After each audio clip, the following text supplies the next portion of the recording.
So my memories of the business plan were that my group and I decided to procrastinate until like the very last minute. In class, we really didn't do it much. We talked about it, but we never really worked on it. So we were scrambling trying to finish at the last minute. We ended up only working together outside of class once before a football game, and even then we just talked and gossiped. Um, so I came up with the idea of our business being a take on Lush and Bath and Body Works. Our theme was based on the beach, and since we were located in Santa Monica, my group and I were very nervous because we didn't understand the parameters of this project and didn't know what to expect from Mr. Wood's grading.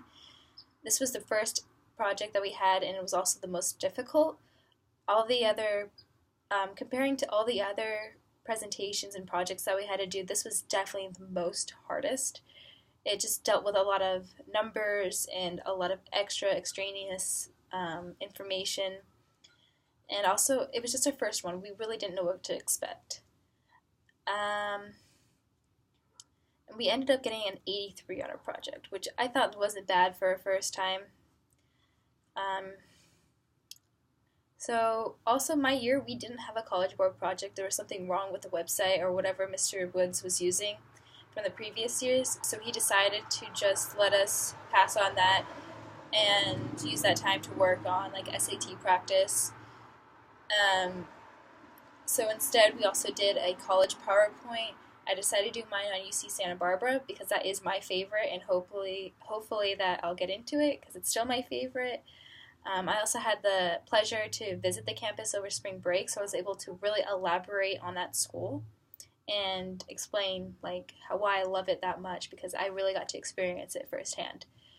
Um, I really took joy in that project too. I really took a lot of time in it. It was really elaborate, and I decorated it well. Lots of pictures. I ended up getting like 95 on it.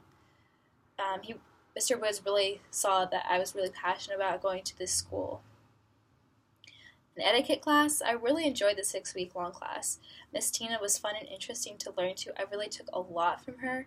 I knew a lot of the basic manners and how to talk with people, but she really went more in depth than what my parents could explain to me.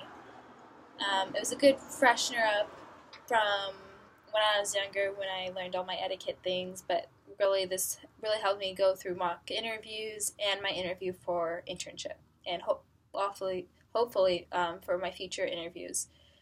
Um, I thought this was an important piece in our curriculum that we should still continue.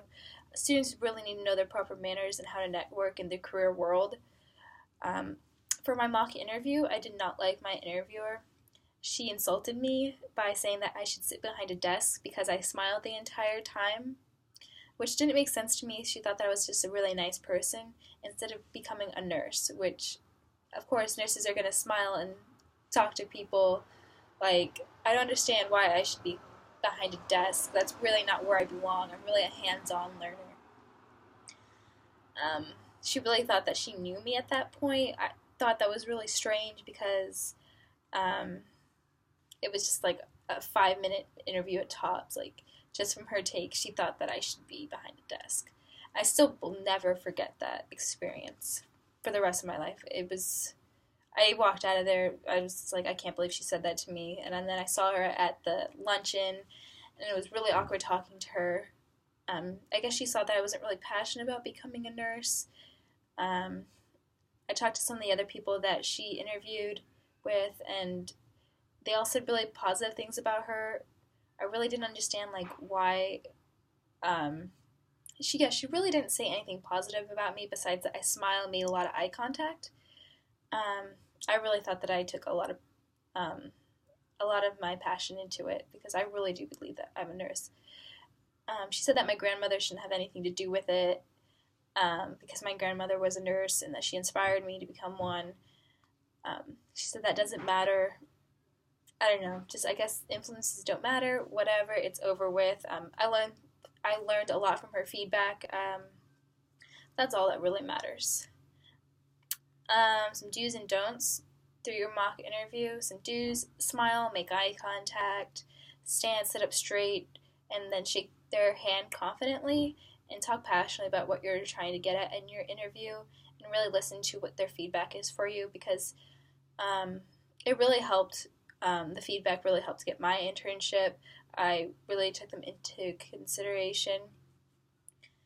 Um, some don'ts: try not to elaborate on your hand gestures, or don't look down, don't talk softly, and don't shake your legs nervously. I know a lot of us do that a lot. Um, Throughout career ed, my time management worked out excellent. I took 2 college classes 1 semester, and my first semester I just took one, but I still played um, 3 sports that year: cross country, basketball, and then I did track. And I ended up stop. I ended up not doing track anymore because taking 2 college classes, one art history, which was a lot of studying to do, I just couldn't handle doing a sport. Also, that year I quit softball so that I could do a sport that's less commitment, like track. But I ended up quitting track too, like halfway through the season. I also just didn't like it that much. I'd rather do cross country, a lot more scenery. But anyways, my time management did work out well. Whatever time that I had, I spent doing my work. I did not fool around. I knew this was a very important class to me.